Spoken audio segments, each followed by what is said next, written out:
तो जन्मदिन मना लेने से हमारा उद्धार नहीं हो जाएगा, तो हमारा समाज एकजुट नहीं हो जाएगा। जन्मदिन सिर्फ एक बहाना है हम लोगों के लिए कि इसी बहाने पर बैठ करके उन्होंने क्या किया, वो क्या चाहते थे, उनकी संघर्ष क्या है, उस पर चर्चा करना।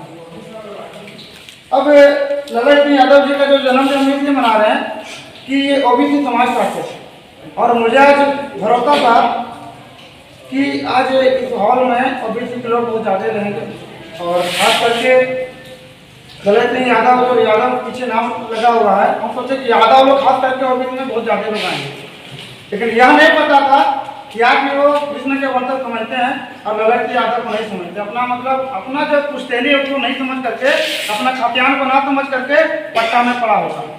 खैर धीरे धीरे जागरूक करेंगे हम लोग, और हम लोग जागरूक हो करके जागरूक नहीं करेंगे तो गलती हमारा हो जाएगा। और ये एक अच्छी पहल है कि उनको लगेगा कि जो हमारे कौम के लोग हैं, जो हमारे समाज के लोग, हम उसको नहीं जान रहे हैं, लेकिन एक देखिए कहना तो नहीं चाहिए लेकिन कहना पड़ता है कि पूरा देश में कोई क्रांति कर रहा है ना, सबसे ज़्यादा लगता है समाज लोग कर रहा है। आज हम लोग ओबीसी को जगाने का प्रयास कर रहे हैं कि देश में सबसे ज़्यादा संख्या में ओबीसी के लोग हैं, और वो जिस दिन जाएगा ना, हमको लगता है सब ब्राह्मण मत भाग जाएगा ऐसे। बस उसी के कारण पूरे बहुजन समाज 85% गुलाम बन के रह गए। इसलिए हम लोग का ये जरूरत है कि ओबीसी समाज को जगाना। जब तक ये नहीं जगेंगे तो शायद हम लोग का जो बाबा साहब का सपना था कि सत्ता पे काबिज होना, वो नहीं कर पाएंगे। ललित सिंह यादव वो चेहरा है, वो नायक, इसको हम लोग जननायक कर सकते हैं, महानायक कर सकते हैं।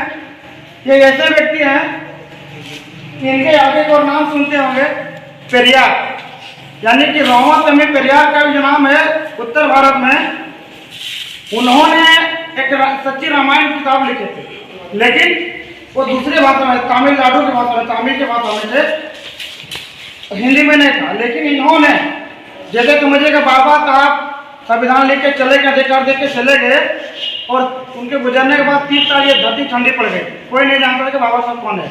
लेकिन पुनः एक व्यक्ति जिसका नाम साहब काशीराम है, वो आकर के फिर से जिंदा कर दिया बाबा साहब।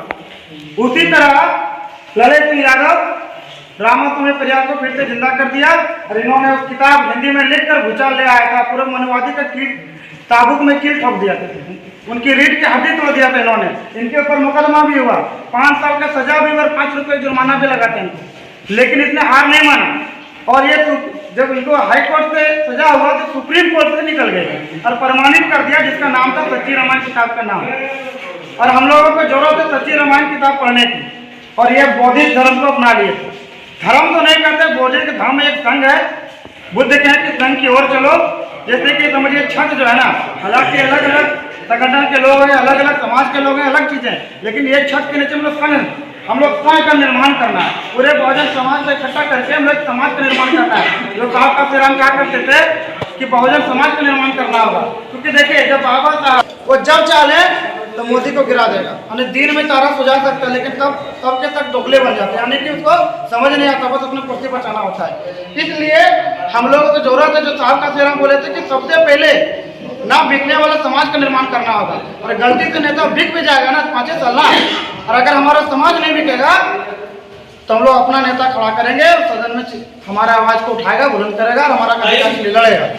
और मैं ज़्यादा नहीं बोलूँगा, इसी के साथ जय भीम, और एक बार जबरदस्त नारा हो जाना चाहिए, जय भीम। क्या बात है जी, ठंडा में भी तो ठंडा के अकेले में चला दे रहे थे, जय भीम।